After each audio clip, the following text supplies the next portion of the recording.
And right there where my thumb's at, you guys can see there's fluid coming out. So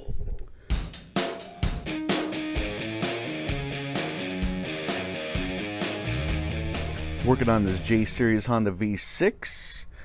Going to be changing out the side motor mount, which is right there.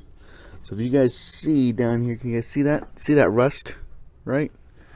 There's rust right there. There's rust there. You can look, I saw it. The vehicle was up on the rack the other day and saw it. There's some back there. Let's see, can you guys see that? So there is fluid actually in that motor mount. And if you see rust like that, it'll drip down the side. It'll drip down towards the bottom of the cradle. If you see rust like that or liquid, actually it's been there for a while, because when it first happens, it looks like oil. It looks like a black, like a thick black water. So if you see that, the motor mount is shot. So I'm going to take this bolt out right here. It should be a 17 millimeter. Then you have two 14s right here, and then you have three 14s that hold it in. So you'll have one obviously right there. You'll have one right there below the 17 millimeter.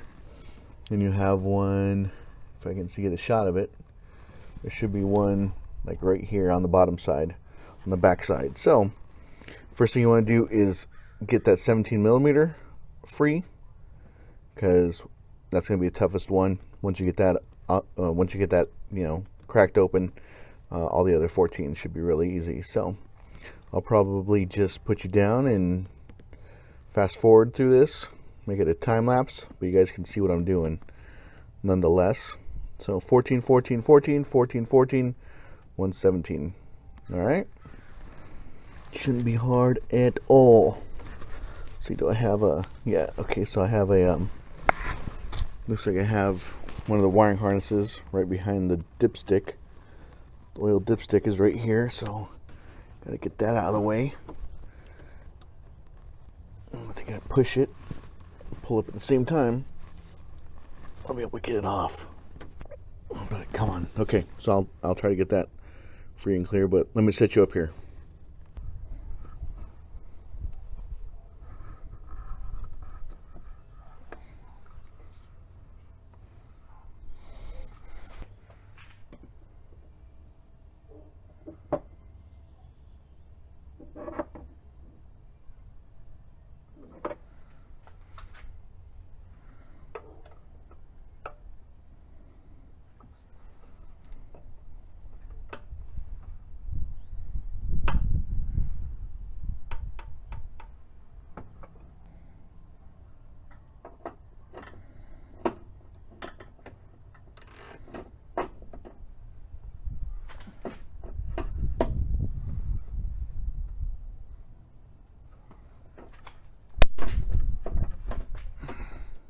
I picked this 3/8 ratchet up from O'Reilly's GM, whatever, 55 or S517.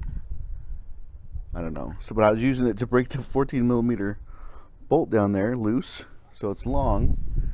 It's a pretty long ratchet, and I got it to break loose, and I was trying to get it to ratchet to get it out, and I find out I can't move the lever here. So I I seem to have broken this. I can't even get this to move, and then when I try to ratchet it, it won't ratchet back. So, piece of junk. I hadn't even really done very much stuff with this as far as work. I did a time belt with it, but nothing too extreme, and I was just trying to get the leverage because it is long. So I was trying to get leverage to break that bolt loose, and ends up breaking. So what a piece of junk.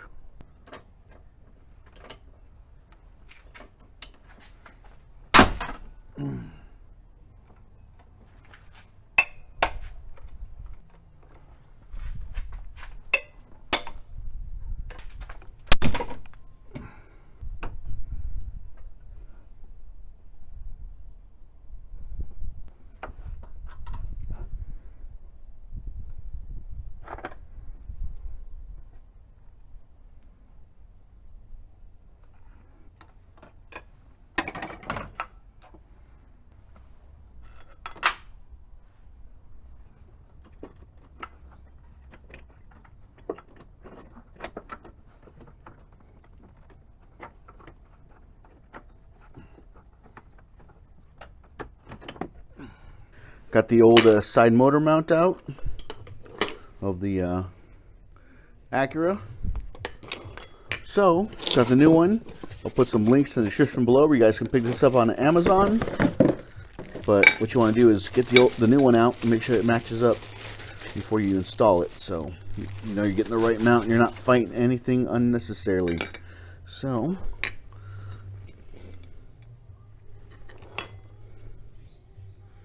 looks good so far. This matches up. This matches up. The bracket on the bottom matches up to this one. This one. Stand it up. Looks good. Pull this 17mm out. Help if I had some air tools here, but basically I'll just transfer this over to the new one. I'll take these rubber grommets too, and then I'll leave it loose like this, install it back onto the vehicle. I was transferring everything over and noticed some oil there. I looked on the old one, and right there where my thumb's at, you guys can see there's fluid coming out. So they do have fluid inside of them. Kind of funky, huh? So looks like looks like black water, like coffee almost, but a little bit thicker. So you guys can see it right there. So definitely shot. But just want to show that to you so you know what you're looking for if you see this on your vehicle. You're like, what the heck is that? Where's this oil coming from? Man, what the heck?